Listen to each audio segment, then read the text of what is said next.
வணக்கம். ஜனவரி 3 2026 தேதிக்கான current affairs question answer பார்க்கலாம். இதுக்கான பிடிஎஃப் டிஸ்கிரிப்ஷனில் லிங்க்கில் இருக்குது, டவுன்லோட் பண்ணிக்கோங்க.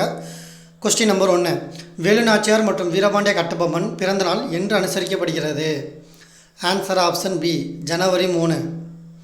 கொஸ்டின் நம்பர் 2, இந்தியாவின் முதல் பெண் ஆசிரியரான சாவித்ரிபாய் பூலே எவ்வாண்டு பிறந்தார்? ஆன்சர் ஆப்ஷன் ஏ, ஜனவரி 3, 1831. கொஸ்டின் நம்பர் 3, உலக கல்வி தளத்தில் தடம் பதிக்கும் வகையில் சர்வதேச ஆராய்ச்சி அறக்கட்டளை உருவாக்கியுள்ள கல்வி நிறுவனம் எது? Answer option C, Chennai IIT. Question number 4, சமீபத்தில் சர்வதேச கிரிக்கெட் போட்டியிலிருந்து ஓய்வு பெற்ற உஸ்மான் கவாஜா என்பவர் எந்த நாட்டைச் சேர்ந்தவர் ஆவார்? Answer option B, Australia. Question number 5, இந்திய மகளிர் ஹாக்கி அணி தலைமை பயிற்சியாளராக நியமிக்கப்பட்டுள்ளவர் யார்?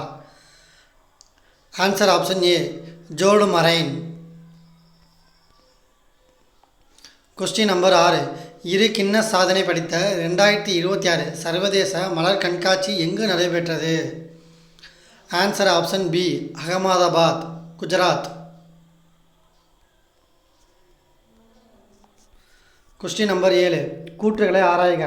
ரூபாய் 41,863 கோடி மதிப்பிலான மின்னணு பொருட்கள் உற்பத்தி திட்டத்திற்கு ஒன்றிய அமைச்சரவை ஒப்புதல் வழங்கியுள்ளது. கூற்று 2, ஏற்றுமதியை ஊக்குவிக்கும் நோக்கில் ரூபாய் 7,295 கோடி இரு திட்டங்களை தொடங்க ஒன்றிய அமைச்சரவை ஒப்புதல் வழங்கியுள்ளது. கூற்று 3, இவ்விரு திட்டங்களான வட்டி மானியம் திட்டம் மற்றும் கடன் உத்தரவாத திட்டம் ஆகும். ஆன்சர் ஆப்ஷன் டி, கூற்று அனைத்தும் சரி. கொஸ்டின் நம்பர் 8, 2026 ராம்நாத் கோயங்கா சாகித்ய சம்மன் விருதுகளில் வாழ்நாள் சாதனையாளர் விருது யாருக்கு வழங்கப்பட்டுள்ளது? Answer option C, Chandrashekhara Kambara.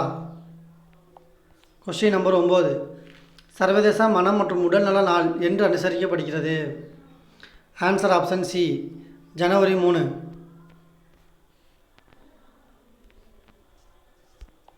Question number 10, ஆளுநர் இந்திய அரசியலமைப்பின்படி எந்த சரத்தின் கீழ் முதலமைச்சரை நியமிக்கிறார்? ஆன்சர் ஆப்ஷன் ஏ, சரத்து 164. நன்றி.